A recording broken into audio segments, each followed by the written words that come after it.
Bible in a Year Live, Chronological Project, Week 7, Day 1, The Message. Moses spoke to the entire congregation of Israel, saying, "These are the things that God has commanded you to do. Work 6 days, but the seventh day will be a holy rest day, God's holy rest day. Anyone who works on this day must be put to death. Don't light any fires in your homes on the Sabbath day." Moses spoke to the entire congregation of Israel, saying, "This is what God has commanded. Gather from among you an offering for God. Receive on God's behalf what everyone is willing to give as an offering: gold, silver, bronze, blue, purple, and scarlet material, fine linen, goat's hair, tanned ram skin, dolphin skins, acacia wood, lamp oil, spices for anointing oils and for fragrant incense, onyx stones, and other stones for setting in the ephod and the breastpiece. Come, all of you who have skills, come and make everything that God has commanded: the dwelling with its tent and cover, its hooks, frames, crossbars, posts, and bases, the chest with its poles, the atonement cover, and the veiling curtain, the table with its poles and implements, and the bread of the presence, the lampstand for giving lights with its furnishing and lamps and all the oil for lighting, the altar of incense with its poles, the anointing oil, the fragrant incense, the screen for the door at the entrance to the dwelling, the altar of the whole burnt offering with its bronze grate and poles and all its implements, the wash basin with its bases, the tapestry hangings for the courtyard with its posts and bases, the screen for the courtyard gate, the pegs for the dwelling, the pegs for the courtyard with their cords, the official vestments for ministering in the holy place, the sacred vestments for Aaron the priest and for his sons serving as priests. So everyone in the community of Israel left the presence of Moses. Then they came back, everyone whose heart was roused, whose spirit was freely responsive, bringing offerings to God for building the tent of meeting, furnishing it for worship, and making the holy vestments.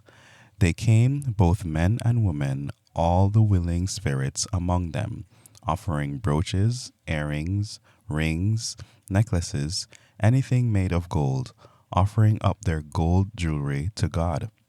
And anyone who had blue, purple, and scarlet fabrics, fine linen, goat's hair, tanned leather, and dolphin skins brought them. Everyone who wanted to offer up silver or bronze as a gift to God brought it. Everyone who had acacia wood that could be used in the work brought it.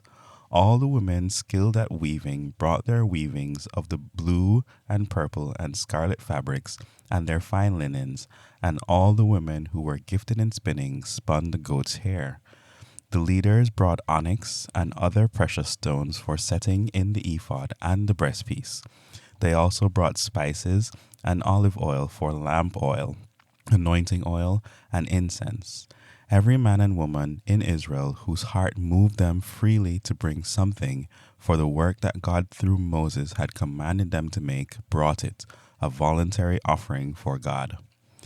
Moses told the Israelites, "See, God has selected Bezalel, son of Uri, son of Hur, of the tribe of Judah. He's filled him with the Spirit of God, with skill, ability, and know-how for making all sorts of things, to design and work in gold, silver, and bronze, to carve stones and set them, to carve wood, working in every kind of skilled craft.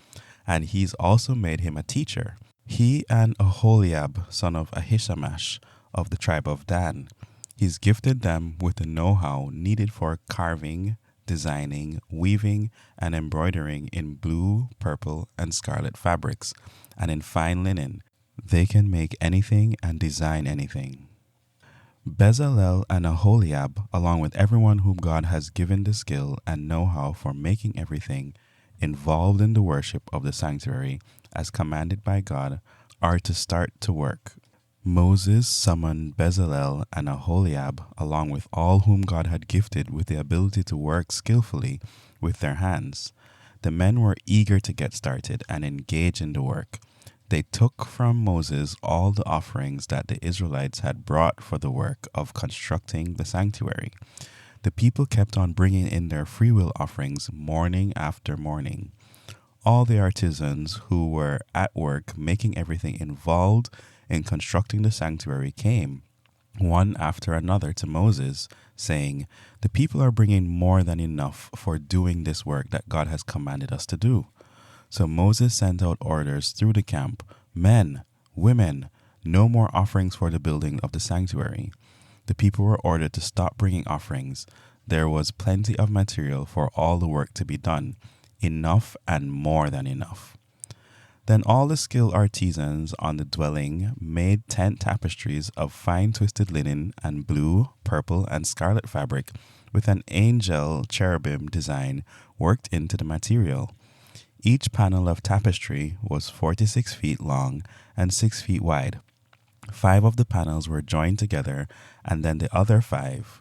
Loops of blue were made along the edge of the outside panel of the first set, and the same on the outside panel of the second set. They made 50 loops on each panel, with the loops opposite each other. Then they made 50 gold clasps and joined the tapestry together so that the dwelling was one whole. Next, they made tapestry of woven goat hair for a tent that covered the dwelling. They made 11 panels of these tapestries. The length of each panel was 45 feet long and 60 feet wide. They joined 5 of the panels together, and then the other 6 by making 50 loops along the edge of the end panel and 50 loops along the edge of the joining panel, then making 50 clasps of bronze, connecting the clasps to the loops, bringing the tent together. They finished it off by covering the tapestries with tanned ram's skin dyed red, and covered that with dolphin skin. They framed the dwelling with vertical planks of acacia wood, and each section of frame 15 feet long and 2¼ feet wide, with 2 pegs for securing them. They made all the frames identical, 20 frames for the south side, with 40 silver sockets to receive the 2 tenons from each of the 20 frames. They repeated that construction on the north side of the dwelling. For the rear of the dwelling facing west, they made 6 frames with 2 additional frames for the rear corners. Both of the 2 corner frames were double in thickness from top to bottom and fit into a single ring, 8 frames altogether with 16 sockets of silver, 2 under each frame. They made crossbars of acacia wood, 5 for the frames on one side of the dwelling, 5 for the other side, and 5 for the back side facing west. The center crossbar ran from end to end, halfway up the frames. They covered the frames with a veneer of gold, made gold rings to hold the crossbars, and covered the crossbars with a veneer of gold. They made the curtain of blue, purple, and scarlet material and fine twisted linen. They wove a design of angel cherubim into it. They made 4 posts of acacia wood, covered them with a veneer of gold, and cast 4 silver bases for them. They made a screen for the door of the tent, woven from blue, purple, and scarlet material and fine twisted linen with embroidery. They framed the weaving with 5 poles of acacia wood covered with a veneer of gold, and made gold hooks to hang the weaving and 5 bronze bases for the poles.